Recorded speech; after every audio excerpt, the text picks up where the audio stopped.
summit and taking an interest in building trust and relations presentation.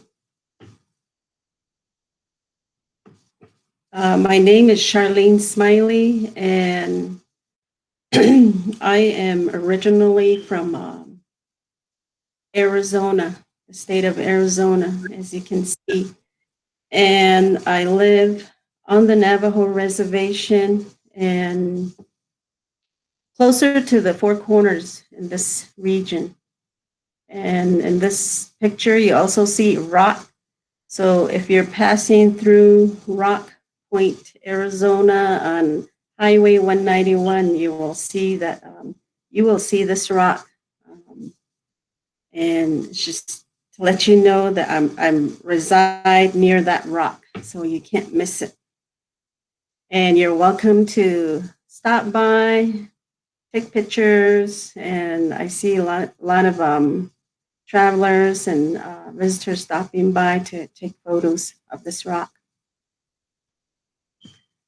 My clan is Tatnestani, and that was the clan that I was given when I came into the world, and it's of the Tango clan, and also my father's side of the clan is Tachini, meaning the red running into the water clan. And my grandfather's side of the clan is the Kintlachini, which means the Red House clan. And my paternal side of the clan is Tabaha, which is the Water's Edge clan. I come from a Navajo tribe, and which has grown. And my family, this is a picture of my family, and we started out with 5, and it has grown to a large family. As you can see, you can see my family in the back, and then up towards the middle and the front, those are my grandkids. And my family decided to include all of our pets as well. So, and my background starts back in Rock Point. So this area is called the Rock Point, and as you can see, it's a small town, small community, and when you enter into Rock Point, the first thing you will see are these rocks, which is called a round rock. And then next you'll see, as you travel through, you'll see the whale rock. And then the bottom, the last one, this is the main rock, which they named after Rock Point. So my profession began here. I was raised here, and I went to school here at a mission school in my primary years, and then elementary and on up, I went to school for contract school, which was called the Rock Point Community School back then.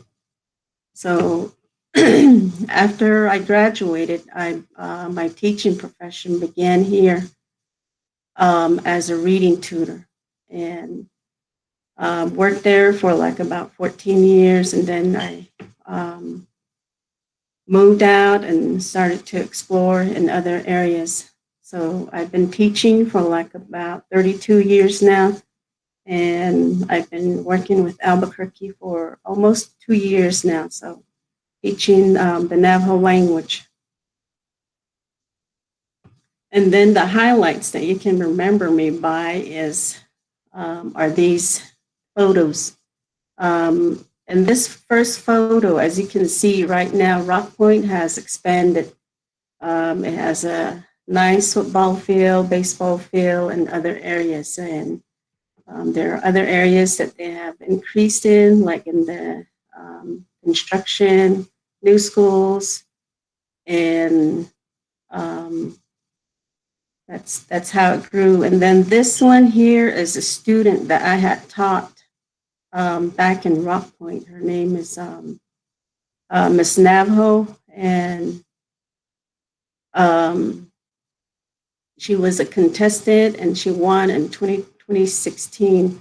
Her name is Rhonda Joe. So she's a fluent native speaker and right now still resides in Rock Point. So, and then this here is Rexley Jim. He was the vice president for Ben Shelley back in 2011 and 2015. So both of these um, people are prominent people. They are related to me, closely related. So we all went to school in the same area. So today's purpose is to hopefully share with you on ways that we can you can build trust with the Native American students and then be able to build relationships as well. And for several reasons. So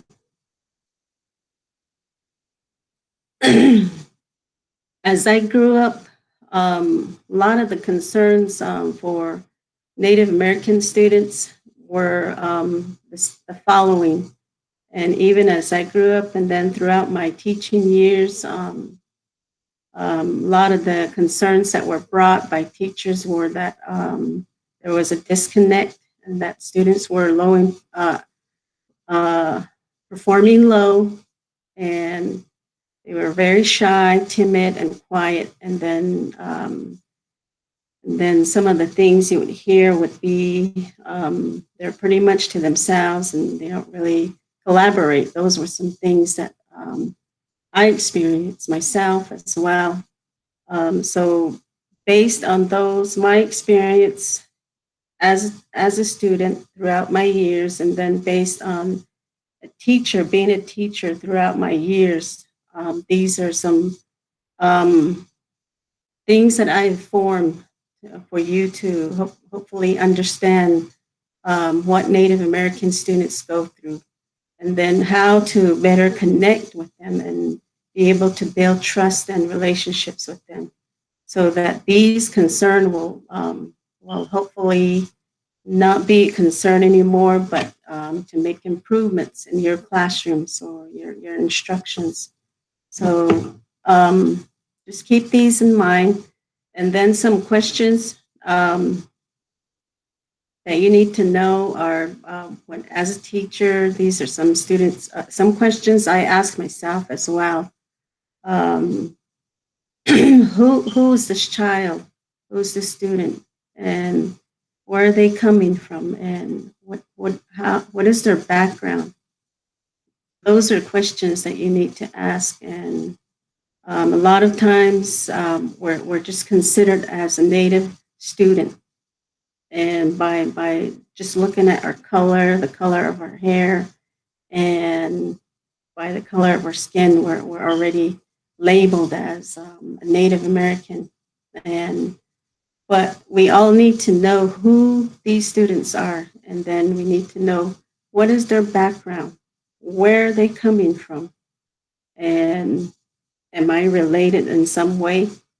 And I know of some teachers that have tried to connect in some ways, have connected in some ways, and then they would have questions for me, and they would ask about the clan system. And as I had showed before,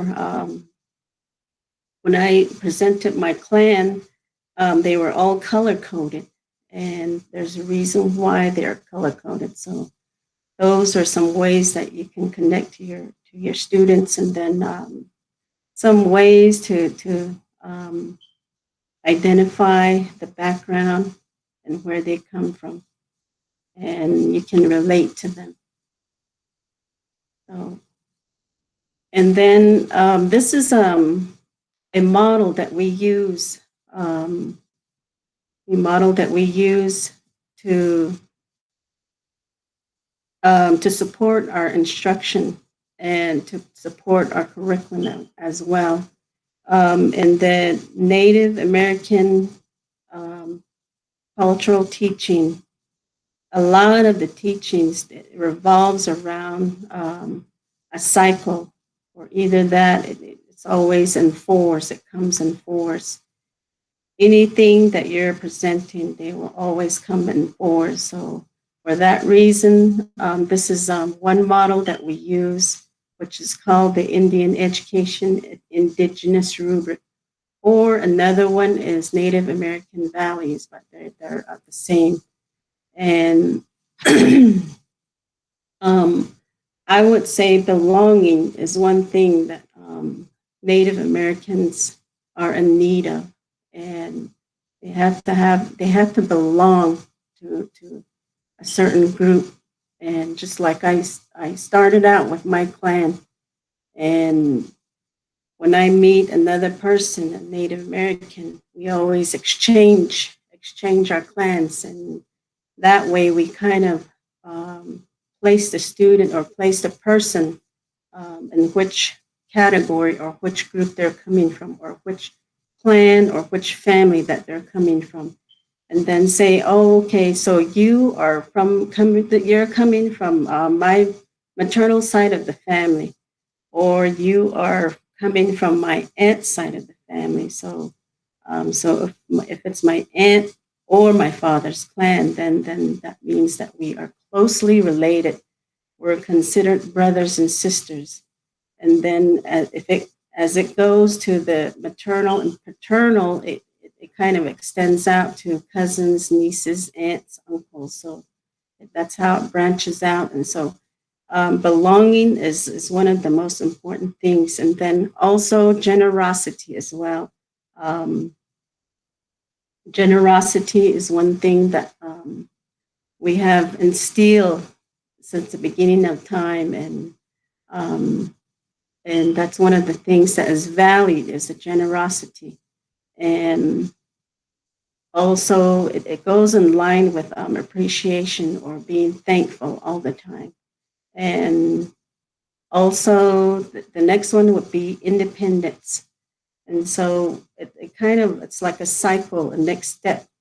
We want our children to be independent. We want them to grow to be independent. When we instill these values, when we instill these teachings in them, they become more independent, so that they will get to the mastery level. They will get to the completion of being whole, and being able to apply these skills, the abilities that they have learned, and then the knowledge that they have formed. It makes them whole. So this is one model that we use within our instruction. So in everything that we teach, we always we go back to this.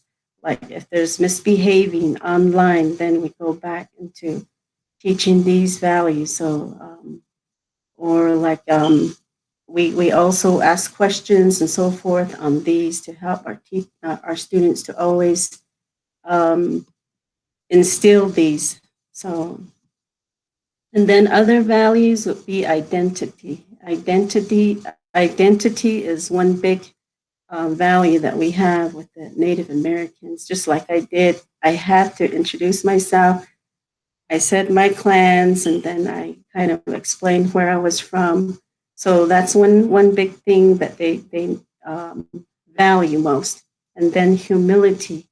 On the next slide, I will kind of explain that one, which is humility. And then another is respect.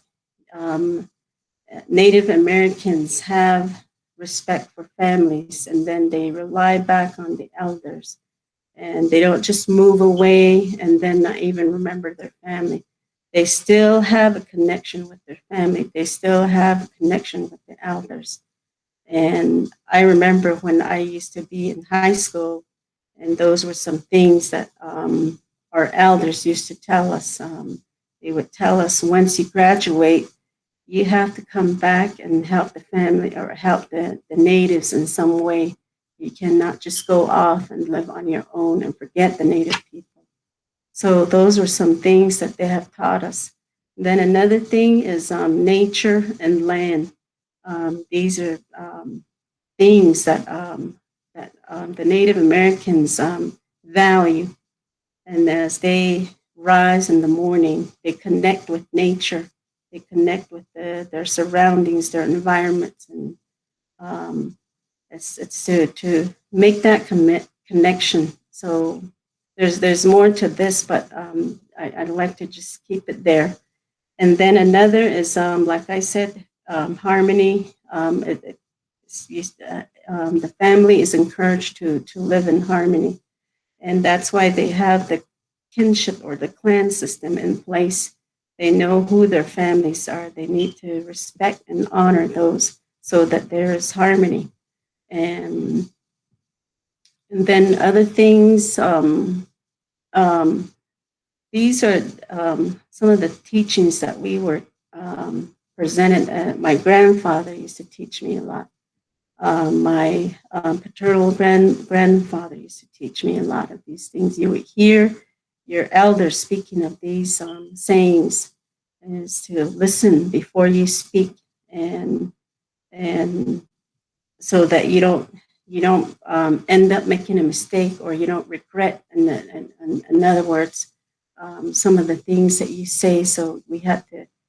The process of thinking was first, and that's always first. Like I said, in the four quadrants, one of the quadrants is thinking. So the process of thinking takes first, and then after that, we can formulate conjectures where we think of what we're going to say, and then finally speak what we say. So we have to know uh, what we need to say before we can speak. So, and then they always tell us not to be too expressive, um, and just so much can be shared. And then they call it doyo atahachilneta, or doyo yachiltita, and just get to the point and not go on and be too expressive and give details and so forth. And then the other would be don't be too emotional. You have to be strong emotionally, mentally. You have to be strong physically. You have to be strong. So when you do that, then you're able to withstand whatever comes your way, and and the life that you're going to go through, and the life that you're going to live, and the teachings that you're going to get. You have to be able to make yourself emotionally and mentally strong. Those were the teachings that our elders used to teach us. And and then crying wasn't really allowed during our time. And we when we cried, we weren't cuddled. We weren't cuddled, and but we were told not to cry, and that was what we were told, and we would just stop crying then and there. But we had to make ourselves strong. So, and then this is one thing too. You probably notice when you're talking to Native Americans and you want them to look at you, but they kind of tend to shy away, or either that look down or look the other way. So this is one thing that I guess that's within us. And then our elders used to say that do not look into a presenter's eye, or person that you're speaking to. That's it's kind of like out of respect, that you respect them and that you honor what they say. So that was those are some teachings that they used to share with us. So um, Native American learners are holistic, and if you go back to the values, and then to the quadrants, the four cycles, and they're holistic. It's a part of us that has to be whole. We have to be whole, and We a lot of the things that we do um, is hands-on. We learn from physical things, and we have to experience something with our hand and construct something with our hand, and also visual. We have to visual. We got to see it. Throughout my years, how did I learn? How did I learn to do all these things? Was to experience them, to make sure that I'm seeing it and I'm hearing it and I'm feeling it and creating it with my hands as well as um, with the four senses that we have, the five senses that we have. So those are things that we have to incorporate, and that's how I learn. And a lot of these things that I have, are what I learn from. And then Native Americans also are built on arts and craft. They are creative. They create things. They are artistic, and they're they you have to have some kind of art. Um, when I was back in school in elementary, during the day we had class, but after hours, like from um, we would go home, get dinner, come back to school again, and then from 5 o'clock to 7 o'clock, we had to participate in a craft class where we were given the option to weave, where we were given the option to do silversmithing, beading, leather craft, and then sash belt making and um, all these activities. But it was part of our culture. Um, it was connected to our culture, that things that we have to do. So for a couple of hours, we would go there and then do these things, create these things, and go back. So we didn't really have time to spend time with our friends and play outside and hang out and so forth. But a lot of it had to do with arts. So then another major thing is music. Music is one. We are like musicians. We have to have music. We have to connect to music. Um, so um, singing and then hearing the music or the instruments, using instruments, um, kind of encourages us. It uplifts us. So these are the reasons why we use that. So and also we are also game oriented. We like to play games and just playing games. And then in the games, in the traditional setting, they would have music, they would sing, and then as they play games, there would be singing going on, and just some of the games that they had were like shoe games and the stick tossing games and um, all these others, like with ring tossing and other games that they have. So, but those are just some things that make us whole. And if you leave these out, then we're lost, or we need to have something to connect with. We need to have um, to to connect with our what we were raised for, what runs in our blood, what um, is a part of us. So um, that's just my timer. So how much is that? Is my time up, Rebecca? Or I mean, not Rebecca. You have 5 minutes still. Okay. And then here are some ways that you can build trust with Native Americans, which is to create a learning environment. Make sure that they're based on their values and that you connect with them.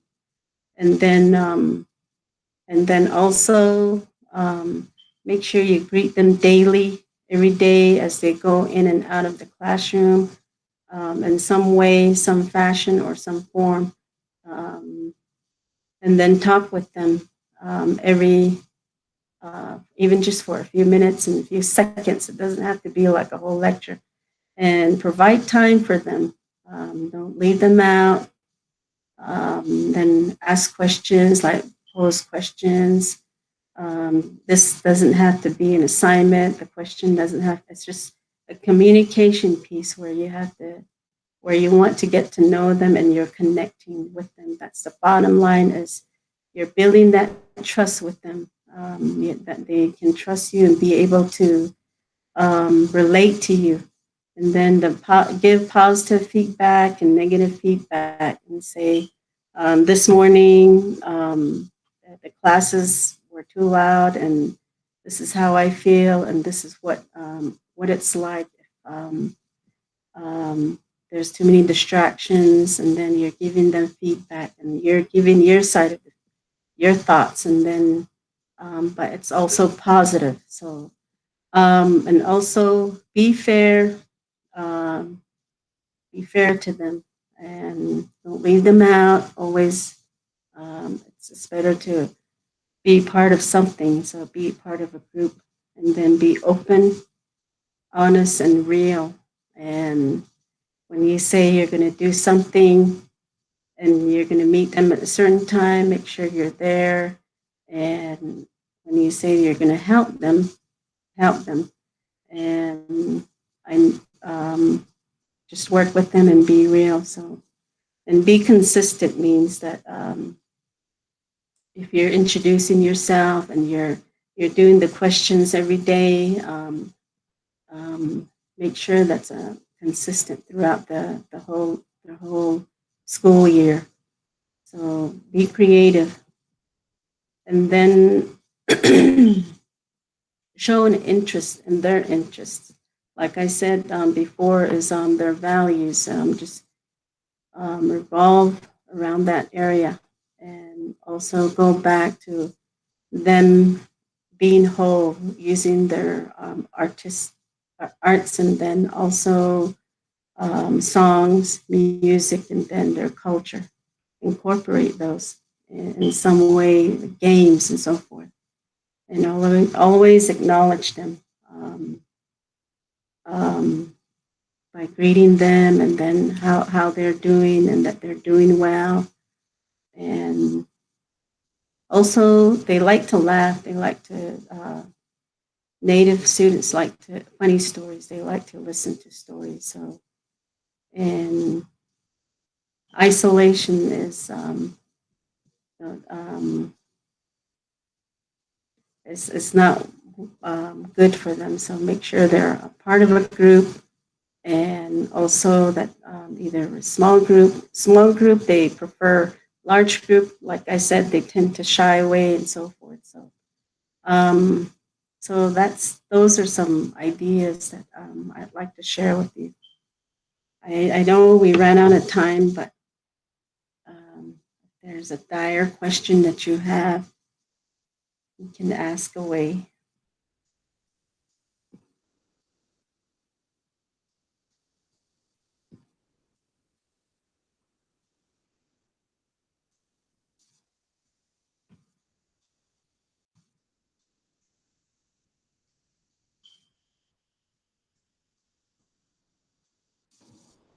There's a question in the chat. How do I help Indigenous students not feel isolated during digital literacy? Um, well, during literacy, um, put them in a small group, put them with somebody that they can trust, and somebody that they're able to work with. So um, that's what I would. What I usually do is put them somebody that they're comfortable with, and they have to have some type of comfort next to them. So During digital learning, do you have any tips for helping our students not feel isolated? Oh, digital? Did you say digital? Or? Okay. Yes, digital, like in the virtual setting. Digital would be like post questions, like maybe on Flipgrid or on the Google Classroom or something that is a small tool that you can use just to communicate with them and pose a question and communicate with them.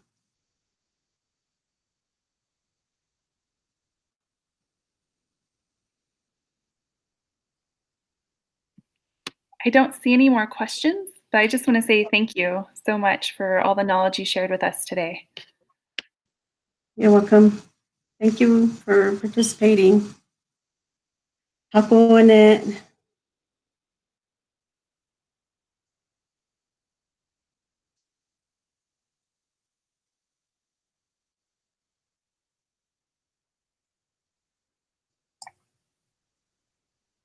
Miss Smiley, may I ask you one